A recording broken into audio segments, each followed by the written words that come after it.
지난 9월 3일 중국 베이징天安门 막루에 66년 만에 함께 등장한 북중러 3국의 지도자, 반미연대 리더를 자처한 중국의 화려한 열병식부터 6년 만에 중국을 방문한 김정은 위원장과 그의 딸 김주애, 그리고 물샐 틈 없이 삼엄했던 철통 보안 속 베이징 거리, 6년 만에 방중하는 김정은 위원장을 찾으려고 베이징을 샅샅이 뒤졌던 하루, 그리고天安門 막루 위 김 위원장의 미공개 영상까지 지금부터 열병식 비하인드 스토리 본격적으로 시작합니다.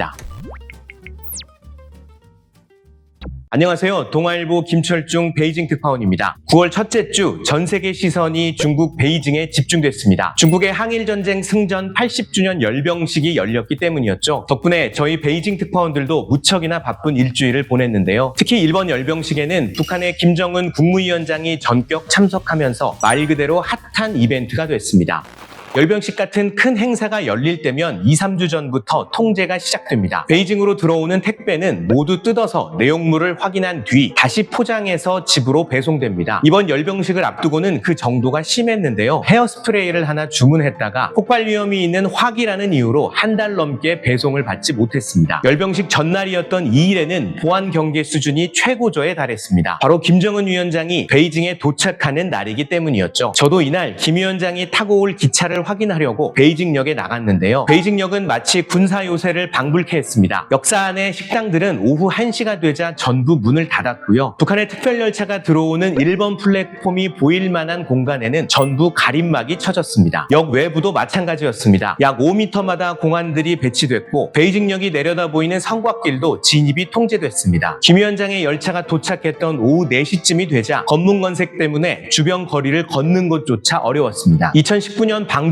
때보다 더 경계가 강화된 분위기였습니다. 주중 북한 대사관 주변은 경계가 더욱 심했습니다. 한국 기자들이 근처에 가면 어김없이 공안이 다가와 신분증 검사와 방문 이유를 캐물었는데요. 그러면서 앞으로 며칠 동안 당신들이 여기에 있으면 안 되는 일이 있다, 이렇게 말하면서 저희들을 쫓아냈습니다. 나중에 알고 보니 방중 기간 동안 김 위원장은 귀빈들이 머무는 조어대, 즉 나오이타이 대신 이곳 북한 대사관에서 머무른 것으로 알려졌습니다. 하루 종일 숨바꼭질 하듯 취재를 하면서 북한 지도자를 위해서 중국이 왜 이렇게까지 해야 되는 건가라는 궁금증도 들었는데요. 이처럼 중국은 열병식 내내 김 위원장에게 푸틴 러시아 대통령의 버금가는 특급 예우를 해주는 모습이 자주 목격됐습니다.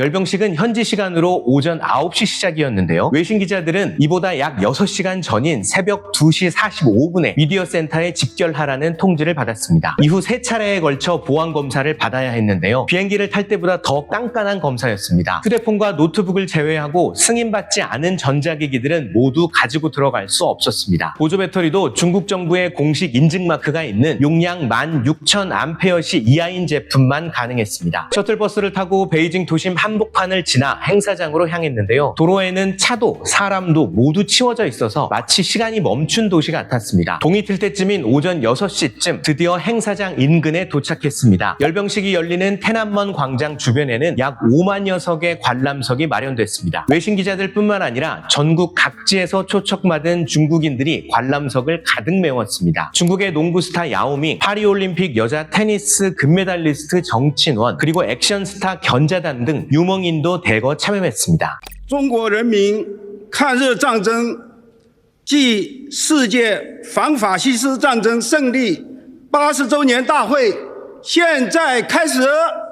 이번 전승정 80주년 열병식은 규모면에서도 사상 최대였는데요. 이번 열병식에 360억 위안, 우리 돈으로 약 7조 원이 쓰였다고 보도했습니다. 병력 훈련에 8억 위안, 무기와 장비 관리에 2억 위안, 보안 유지에 50억 위안이 사용됐습니다. 여기에 열병식 당일 깨끗한 대기질을 유지하려고 공장 가동을 중단한 기업들에게 보상금 300억 위안이 지급됐다는 겁니다. 2015년 70주년 열병식과 비교하면 3배가량 늘어났습니다. 이번 열병식에 동원된 병력만 2만 2천여 명, 이들은 한치도 흐트러짐 없는 행렬로 눈길을 사로잡았죠. 차세대 대륙간 탄도미사일 둥펑 61을 비롯해 극초음속 미사일 등 최신식 무기도 대거 선보였습니다.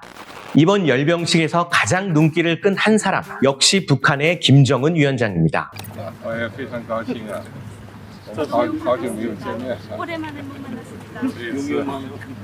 김 위원장은 중국의 특급 대우에 힘입어 열병식 내내 존재감을 드러냈습니다. 정상들이 이동할 때도 맨 앞자리에 섰고 단체 사진을 찍을 때도 중국 영부인인 펑리위안 여사의 바로 옆에 자리했습니다. 태난먼 막루에서도 시 주석의 오른쪽에는 푸틴 대통령, 왼쪽에는 김 위원장이 앉았습니다. 열병식이 진행되는 동안 제가 김 위원장의 모습을 직접 촬영해봤는데요. 시 주석이 사열을 받으러 막루 밑으로 내려간 사이 난간에 솔은 올리기도 하고 의자에 등을 기대어 보기도 했습니다. 30도에 가까운 날씨와 뜨거운 햇볕 아래 있어야 하다 보니 계속 부채질을 하는 모습도 보였고요. 시 주석이 돌아온 뒤에는 최신 무기가 소개될 때마다 서로 몸을 기울여 대화를 나누는 모습이 자주 포착됐습니다. 열병식이 끝날 때도 세 사람의 끈끈한 모습은 이어졌는데요. 시 주석은 퇴장하기 전 두 정상과 따로 악수를 나눴고 그 뒤를 따르던 푸틴 대통령은 김정은 위원장의 팔을 붙잡으며 말을 걸기도 했습니다. 김정은 위원장에게 이번 열병식은 북중러 연대 말고도 다자외교 무대의 첫 데뷔이기도 했습니다. 막루 위에 있을 때 옆에 앉은 토카예프 카자흐스탄 대통령과 대화를 나누는 모습이 포착되기도 했고요. 대기실에서는 미얀마 군사정권 수장과 반갑게 악수를 나눈 모습도 공개됐습니다. 김 위원장의 이번 방중에서 주목받은 게 두 가지 더 있습니다. 먼저 딸 김주애와의 동행입니다. 김 위원장이 베이징역에 도착할 때 바로 뒤에 서 있던 앳된 여자아이가 바로 김주애인데요. 2013년생으로 추정되는 김주애는 만 12살의 나이에 김씨 왕조의 후계자 후보로 외교 무대에 정식 데뷔한 셈입니다. 김주애는 이후 열병식 행사나 리셉션 그리고 북중 정상회담 등 김 위원장의 공식 일정에는 추가로 모습을 나타내지 않았는데요. 다만 김주애가 베이징에서 비공개로 개인 일정을 소화했을 가능성도 배제할 수는 없습니다. 주목받은 나머지 한 가지 바로 김 위원장의 숙소입니다. 보통 베이징을 찾는 해외 정상들은 중국의 영빈관인 다오위타이에서 묵는 경우가 대부분인데요. 김 위원장 역시 2019년 방중 때 다오위타이의 18호각에 머물렀습니다. 김 위원장의 할아버지 김일성, 아버지 김정일 국방위원장도 이곳에 머물렀습니다. 그런데 김 위원장은 이번에는 다오위타이가 아닌 주중 북한 대사관에서 지낸 것으로 알려졌습니다. 실제 북한 대사관은 약 2달 전부터 김 위원장의 방문에 대비해 대대적인 보수 공사를 진행했습니다. 김 위원장이 대사관에 머문 이유에 대해서는 여러 추측이 나오고 있는데요. 다오위타이에는 푸틴 대통령 등 다른 정상들이 묵고 있어 북한 자체 경호에는 어려움이 있었다는 얘기가 나오고요. 또 이번 중국 방문에는 딸 주애까지 함께한 만큼 김씨 일가의 DNA를 유출하지 않으려고 가장 믿을 만한 북한 대사관을 택했다는 해석도 나옵니다. 실제 김 위원장과 푸틴 대통령의 양자회담 이후 북한 관계자들이 김 위원장이 앉았던 의자와 테이블을 직접 닦고 김 위원장이 마셨던 것으로 추정되는 물컵까지 치우는 모습이 포착되기도 했습니다. 주중 북한 대사관은 바로 옆에 대형 오피스텔 건물과 공원 등이 있어 다오위타이에 비해 경호상 어려움이 있는데요. 중국 측에서 인근 고층 건물을 아예 비우게 하고 보안 경계를 강화하는 등 배려를 해준 것으로 알려졌습니다.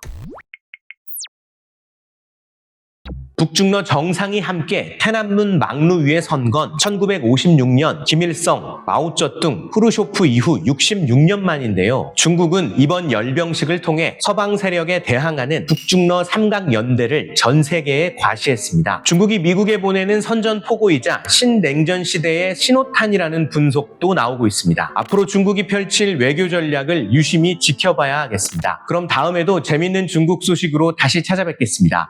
再见。